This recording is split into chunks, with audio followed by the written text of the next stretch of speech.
Eugene Lang College of Liberal Arts, and today is her birthday.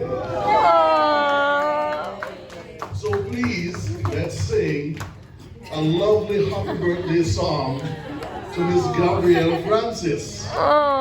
One, two, three. Happy birthday to you. Happy birthday to you. Happy birthday, dear Gabby. Happy birthday to you.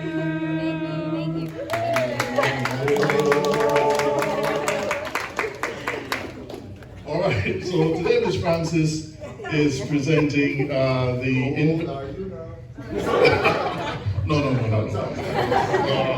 We'll get there. All right. She will be presenting her paper on the invention of coolie women in Trinidad through postcards. Ms. Gabrielle Francis is a third-year university student majoring in visual studies with a minor in global studies at the Eugene Lang College of Liberal Arts in New York. A first-generation American, her parents migrated to the US from Trinidad after she was born. Ms. Francis is focused and passionate about retracing geographical history, specifically in Latin America and the Caribbean, as healing post-colonial work for understanding positionality and how to operate from it to negotiate through the world. Ladies and gentlemen, I give you Ms. Gabrielle Francis.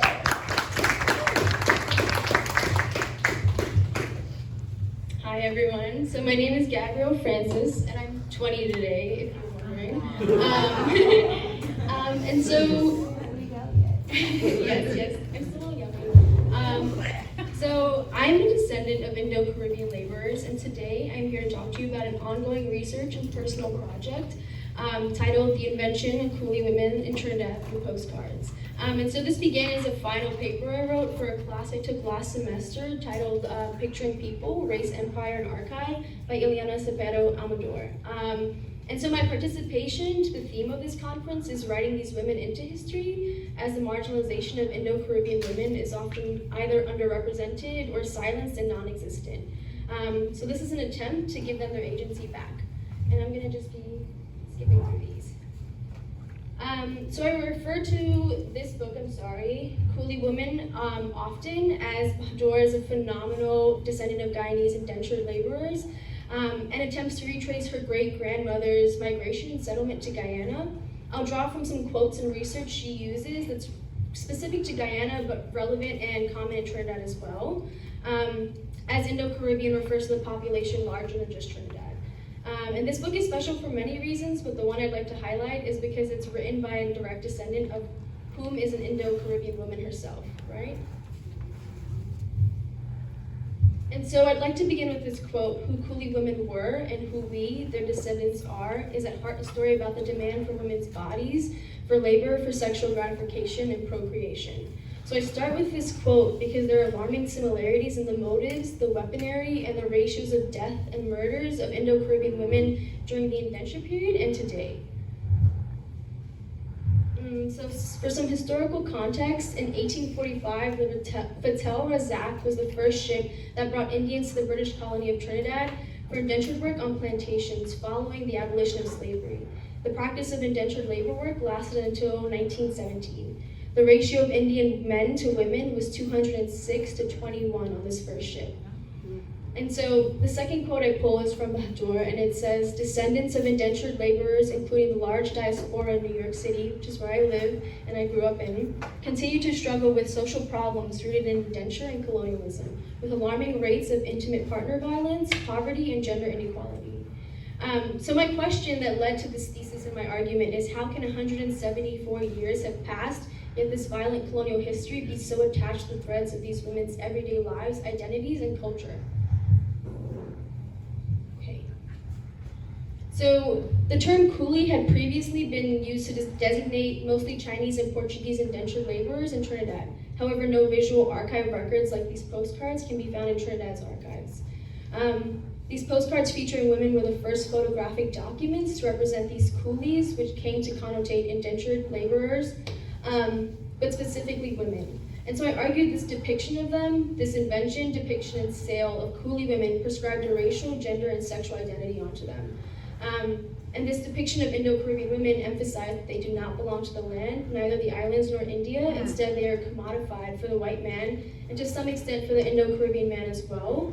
This commodification will ultimately lead to high rates of violence towards these women.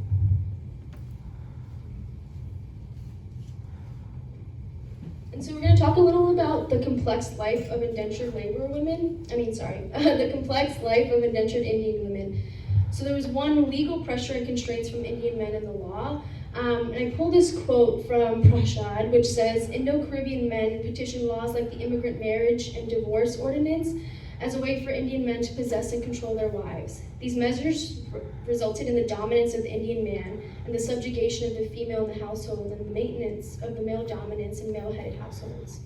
There was also traditional pressure and constraints from their culture, i.e. marriage. So the practice of dowry in Hindu marriage ceremonies where the bride's parties gave gifts to the groom was reversed and replaced in Trinidad by the bride price, where now the prospective groom had to pay for his bride.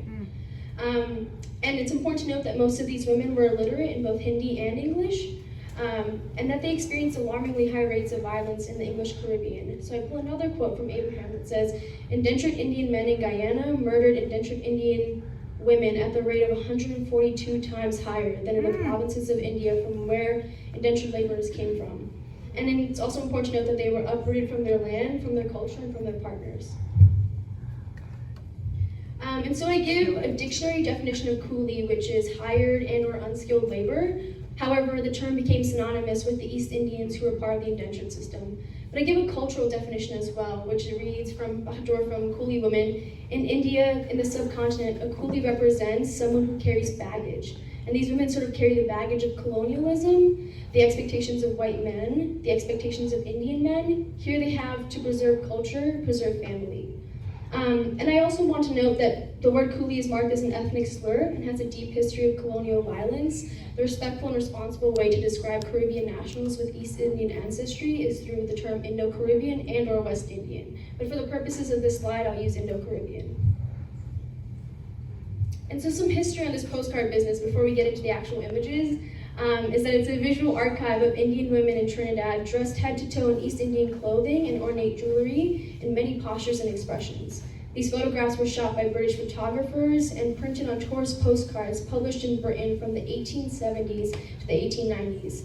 The postcard business was meant to market the Caribbean, Jamaica and Guyana included, as a holiday destination for Western tourists by selling the Caribbean as an exotic but safe place to British men, tourists, and seekers of soft porn, therefore permanently marking Indo-Caribbean women as imports and commodities. So here's our first image titled Native Coolie Woman, Trinidad. And these postcards show a variety of backgrounds, some within studios, some without. This one in of itself is, sorry, let me just lost myself in my notes. So this image titled The Native Coolie Woman, Trinidad places this woman covered in lavish jewelry, suggesting wealth, on what looks like the land she'd live or work on. This is a contradiction of the use of the term coolie and the wealth on display by this woman's body. This body posture indicates a relaxed position at first glance, but at second glance shows some rigidness. There seems to be an obvious discomfort with this photograph, especially present in the lack of eye contact with the camera and the person behind the camera. And so, very different from the first image we saw, this image looks to be studio shot. It's titled Coolie Belle, which comes up a lot in these photographs, and the wording surrounding it. This woman is also covered in lavish jewelry, with her face gently resting on her wrist. While the focus of the image must have been the jewelry, my focus was locked on her eyes. It's almost as if she's looking back at you with everything these women had to endure. I can almost feel the resistance in her eyes and think about how this is the very few ways these women can resist, being that most of them were illiterate in both Hindi and English. So this image is titled Group of Three Coolies, Trinidad, and looks to be also shot in a studio. This image highlights how expansive the term coolie was, as these 3 young girls look about the ages of 10 to 12, and were extended to the coolie bell invention, also being invented, depicted, and sold at their very young ages.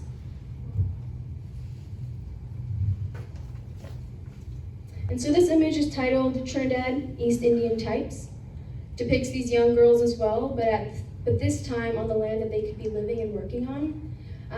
The all-white clothing and jewelry contrasting the land makes this a complex image. In the Caribbean, wearing all white is a symbol of mourning sometimes. In America, it's a symbol of purity or virginity, right? So they're almost being sold as like these virgin young women, right? And so, nevertheless, this is an indicator that coolie women were only women who were desirable to sell, essentially, right? So personally, this image is one of the most horrifying ones. The 3 women at the foreground are meant to dominate the viewer's reading of the photo. Formally speaking, each takes up a third in the rule of thirds. However, if you move your focus to the back left corner for you, there's a white man in all white and a top hat, signifying frivolous wealth, right? And it's almost like a visual representation of the sexual exploitation these women experienced responsible of the white man. This man's terrifying smile contrasts these 3 women's faces of misery. This says so much about the power dynamics at play. And this looks to be almost a social setting out on the land that they would either live and work on. And the clothing and East Indian jewelry, the East Indian clothing and jewelry remind me of wedding attire. These 3 girls look extremely young and their faces are very covered, not meant to be the focus. Obviously, they're sort of being paraded or put on display. Right? And so this is the last image I will be showing in this presentation, but I recommend you look up the rest of these postcards if you're interested. There's a lot of complex and dynamic photos that are present. But I chose this image to end on because it's very different from the rest that we've seen. It's almost as if they look undesirable in comparison to the last couple photos that we've seen. Their clothing reflects the land that they lived and worked on, and there's a variety of ages in this photo, almost 3 generations of women.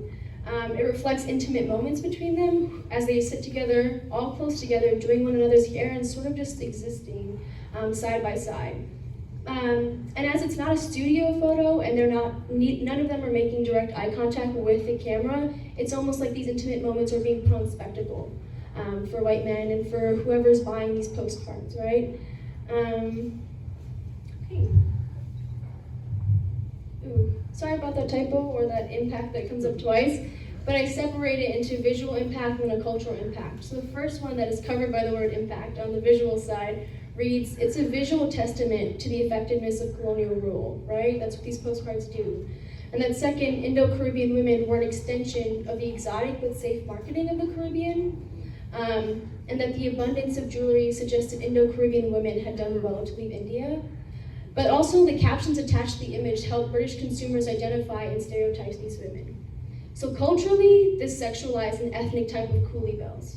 And the jewelry in the postcards were cited by colonial officials as a source of murders by machetes. Machetes were the tool of the plantation and the empire. They were used in this instance to claim these women's body parts, such as noses, ears, and arms. The same weapon is often used today in murders of Indo-Caribbean women. And this narrative and image feeds the fetishization and exotification of Caribbean islands and women.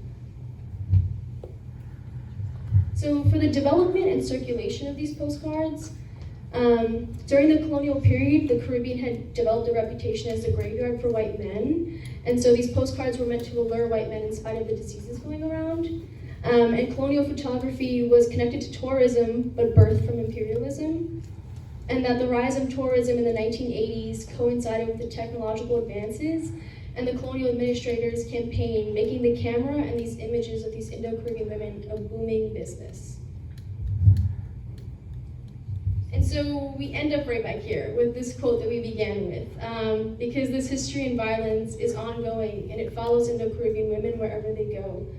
All of this history of migration and settlement in Trinidad was flattened into a one-dimensional image, printed on these postcards and sold to the British Empire as if there could be a price for this history and violence. This quote has stuck with me since I read it because of the weight and the responsibility it demands of the descendants to tell this narrative and history of Indo-Caribbean women. It's too life-threatening and vicious to continue to be the narrative. The British invention of the coolie woman is extremely detrimental and has to be deconstructed within and without the Caribbean. So thank you for letting me begin this discourse.